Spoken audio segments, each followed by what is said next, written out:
Hi, Lester, Wish You Engineer. This is just really a short video. Let's say it's a bit of a show and tell video, really, about this Karambit that I built while I was building the Mantis Spear. And I encourage you to check out that video if you haven't seen it. That was a really cool project. This is like a mini project. I had all the tools out. I was kind of in the right headspace to build something else, so I decided to build this. I suppose you could call this a scrap bucket Karambit. So it's got I built a little sheath for it. You'll see the sheath is actually quite primitively constructed, or I shouldn't say primitively constructed. It's constructed out of bits of scrap as well. So the whole knife, including the sheath, is built out of offcuts and scrap that I had lying around in the workshop. The sort of main backing of the sheath is made out of polypropylene sheet, and I've got this little foam rubber, what do you call it, like a stop or a bung at the top, which in order to remove the knife, you just have to press out of the hole, the loop at the back of the Karambit. The actual front part of the sheath is just a scrap offcut of leather that I had lying around. I think it's some old shoe leather which was used for another project and then has been repurposed as scrap and now finds itself on the front of this Karambit sheath. And you'll notice that I just used cable ties actually to attach it to the backing of the sheath. If I draw the knife out, you'll see that the knife itself is constructed of titanium and G10 fiberglass. Because for this project I had to use only bits of scrap and offcuts from my scrap bucket, these parts of the knife, the titanium parts of the knife, are actually two separate pieces. So there's a discontinuous tang. There's no tang that links the two. They're just little pieces of titanium, and I'll have a photograph of that in the video, that I've separately prepared and then bonded and riveted into a G10 fiberglass sandwich or laminate handle, which I've then shaped and done a bit of polishing on. I've only got one edge to the knife, so typically fixed blade Karambits in my experience have an edge on both sides of the blade, but in Australia knives with two edges are a no-no. So I've purposefully not put an edge on this side of the blade, so it's completely blunt. It just has an edge on the one side. Yeah, I just thought this was a really interesting little project. As I said, that's really its claim to fame. It's a scrap bucket Karambit, and the interesting part is that the interesting part about this is that there is no continuous tang through the knife. In this case, it should not affect the overall mechanical strength of the knife, because the handle is essentially 12 millimeters of G10 fiberglass. So if there is a point of failure, it's probably not going to be in the handle. It might even be potentially the tip of the titanium blade that snaps off before the handle breaks. So a really interesting little project. I think it's quite nice. I haven't owned a Karambit before, and I wanted to own one, so I decided I'd make one. So yeah, I thought you might like to see that project.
In addition to that project, I also wanted to just mention that I've noticed on some of my videos, and actually some of my viewers have commented on the fact that their comments are being deleted.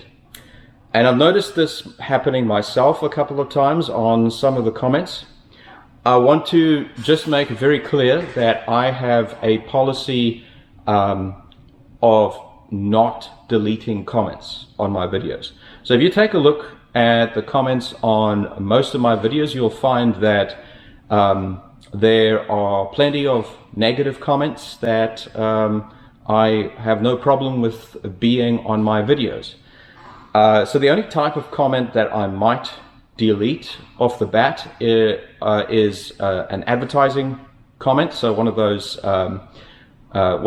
cheap scam comments that come onto videos sometimes. Those I will delete. And if it's somehow illegal or abusive in some way, I will, or I shouldn't say abusive in some way. If it's like harassment or abuse, I will delete that. But if it's a negative comment or criticism or what have you, I have no problem with them being there. Many of the critical comments that I've seen on my videos are really things that essentially are criticizing elements of the video that clearly the commenter hasn't actually seen or picked up in the video itself. So often they're answered in the video. I won't typically respond to those kind of comments, because if the person themselves hasn't taken the time to watch the video and to listen to what I had to say, then I don't really take the time to respond to their comment. In other cases, the comments are just plain either ludicrous or unsubstantiated. Like a classic example of that in a comment is, I think on one of my videos I had some bright spark commenting aside from a personal comment about me. I think they also said physics doesn't work that way, but didn't take any time to explain what they meant. So I found that quite interesting and quite funny. I actually majored in physics at university for the first couple of years of my university career. And while I'm not a physicist, I have a very good working knowledge of physics. My response to that kind of person is, Wikipedia is a great resource, and I encourage you to use it. But apart from that, I want to make it clear that I don't typically delete comments. So if your comment has been deleted from the video, I would recommend that you try reposting it. Perhaps it was an error, or perhaps YouTube is doing some form of internal policing of comments, because the comments that get deleted don't actually come to me at all. At least not into any of the facilities that are available for me to review comments before making them public. So they literally just get yeeted. I'm not sure why. I know that on at least one of the comments, I think the comment was actually a really good comment, and I would have liked to have responded to it. But I think the commenter made mention of a people group, not in any negative way. They just mentioned the people group in relation to an example that they were giving of something. And I think in that case, some YouTube bot saw the reference to a people group and decided that the comment was not worth making public, and so just deleted it. So I have no way of reinstating those comments. I can't fish them out of anywhere because they're not accessible to me.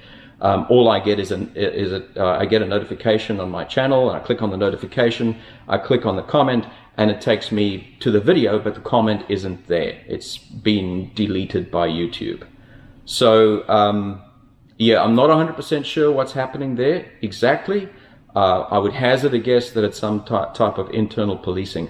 As I said, I recommend that if your comment does get deleted, that you try sending it again, and if it gets deleted again, then just send another comment, a simple comment, perhaps just review what you wrote. Maybe just remove any kind of reference to anything that YouTube might deem as offensive or triggering in some way, and rephrase it that way, and then send it on. Try and send it again. So that's really all I can say about that. That I don't have any control over those comments that get deleted. It's unfortunate because, as I said, I have a policy of typically not deleting any comments. But it is what it is. So we try to work around it. Anyway, this is a really short video. I really just wanted to show you this this Karambit that I built, and also just to reiterate that if the comments that are being deleted, I am not deleting those comments. It appears to be YouTube deleting those comments. Anyway, I'll see you all again next time. Cheers.